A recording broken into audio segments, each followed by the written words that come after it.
There's a basketball court behind the church on Elm Street that hasn't been repaved since Clinton was president. The lines are barely visible. One rim is bent 15 degrees to the left, and the net on the other hoop disintegrated sometime during the Obama administration. I've played on that court almost every Sunday for 20 years. I run a tow truck. That's my job. But Sunday mornings from 8 to 10, that court is my church. Same group, more or less. Guys from the neighborhood, ages ranging from barely legal to probably shouldn't be doing this. We play full court fives, call our own fouls, and argue about everything, because arguing is half the game. About 2 years ago, a kid started showing up. 15 years old, skinny, quiet. He'd sit on the wall and watch us play for weeks before somebody finally said, "You want next?"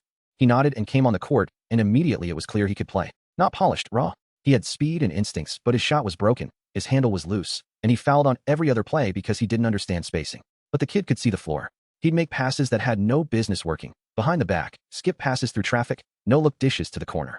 He saw angles the rest of us had stopped looking for. His name was Deshaun. He lived with his grandmother 3 blocks away. No father around. Mother was dealing with her own problems. I won't get into it because it's not my story to tell. He went to the high school on Mitchell Avenue, played JV, and wasn't getting much run because his coach liked size, and Deshaun was 5'8" and 140 pounds in a strong wind.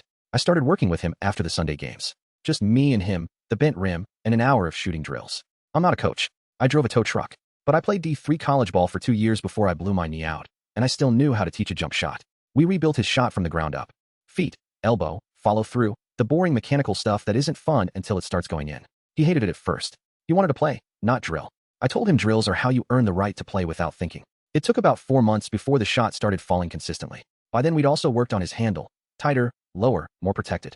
His defense was still chaotic, but his offense was becoming real. Junior year, he made varsity. His coach still didn't start him, but he was getting minutes off the bench, and every time he checked in, things happened. He'd make a pass that opened up the whole floor. He'd hit a pull-up jumper that he couldn't hit a year ago. Mid-season, the starting point guard broke his wrist. Deshaun stepped in and averaged 14 and 8 for the rest of the season. The team went from 9 wins to making the regional tournament. They lost in the second round, but Deshaun had 22 in that last game, including a step-back 3 from the corner that I'd watched him miss 1,000 times on the bent rim behind the church. College coaches started calling. Not D1. He's still small. But D2 and D3 programs, schools that would give him tuition and a chance. He visited 2 campuses last month. His grandmother called me afterward, and she was crying. She said, "Nobody in this family has been to college." I sat in my tow truck after that call and stared at the dashboard for a while. I'm 44. I blew my knee out at 20 and spent the next 2 decades thinking that was the end of my basketball story. Turns out it wasn't the end. It was a 20-year halftime. Deshaun still comes to Sunday games. He's the best player on the court by a wide margin now, and everybody knows it. He still makes those impossible passes. But now when he pulls up from the corner, it goes in, and the sound it makes hitting the chain net, because we finally replaced the net, that was my contribution. That sound is the closest thing to prayer I've ever heard on a Sunday morning.